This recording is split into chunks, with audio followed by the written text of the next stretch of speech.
Yeah, I read somewhere that Kundalini is feminine energy, and if it happens for women, uh, it may enhance the female traits, since it is our a feminine energy. So my question is, does it affect both genders similarly, or it really enhances the feminine traits in both genders, or how does that happen? Great question. Okay. Okay, we'll see what comes out here. So the Kundalini Shakti, we refer to it as the divine feminine or the feminine force. As we know, these are terms that come out of yoga. They come out of India. These Sanskrit terms. So Shakti is the goddess, Shiva is the god, the masculine. So many paradigms have divided these energies into two fundamental forces of the feminine and the masculine, right? Yin, yang. We've got, Jesus and Mother Mary, both equally revered, you could say. Um, all over, there are these depictions of the feminine and the masculine. So Kundalini is the divine feminine. However, there is the masculine as well, and we all contain both. We all contain both.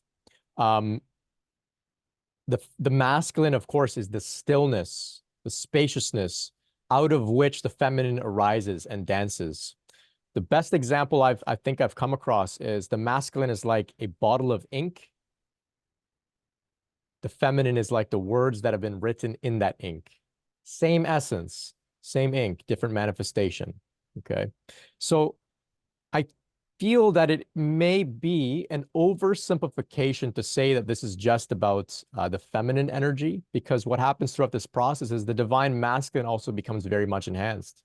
We become very still, very grounded, very present, very aware, very spacious, as well as very dynamic and flowing and able to move and express, which are, of course, the feminine traits.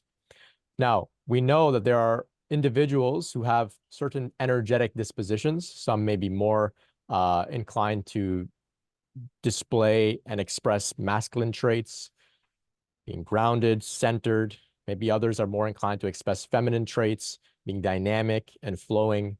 But we all have the two in varying intensities within us. So as this process awakens within us, it actually enhances both. We learn stillness, and it's in that stillness we also learn how to allow the feminine to dance. So I do like to relate with the Kundalini Shakti as the goddess, as the mother. I say it's her, I say it's she. Some don't feel that way. They say that this is God, this is the masculine, this is God the Father. And I think that's appropriate as well. It's just different paradigms to approach this from. For me, growing up as a man in Western society with an older brother, with a father, I've been very much conditioned by the masculine, as well growing up in a Catholic family, right? Masculine religious tradition. I found it difficult to relate with the masculine. So when I discovered the divine feminine, I began to relate with this energy as the divine feminine. This spoke to me really well because it felt so fresh. It felt so new. It felt like something I was rediscovering as opposed to trying to rewrite stories that I was already told. The feminine was something so fresh and new to me. So I love to relate with her in this way, but not everybody does, and that's okay too. We'll all find a new balance in our energies as we become more comfortable with both, right? So some are afraid of stillness, scary, right? You tell them to meditate, like, I don't want to meditate. It's so scary. Quiet, nothingness, no thanks. Some are afraid of emotions, right? Some are afraid of the expression of life. They say, I don't want to do any of that. So we become more tolerant and more balanced across the entire spectrum of masculine and feminine.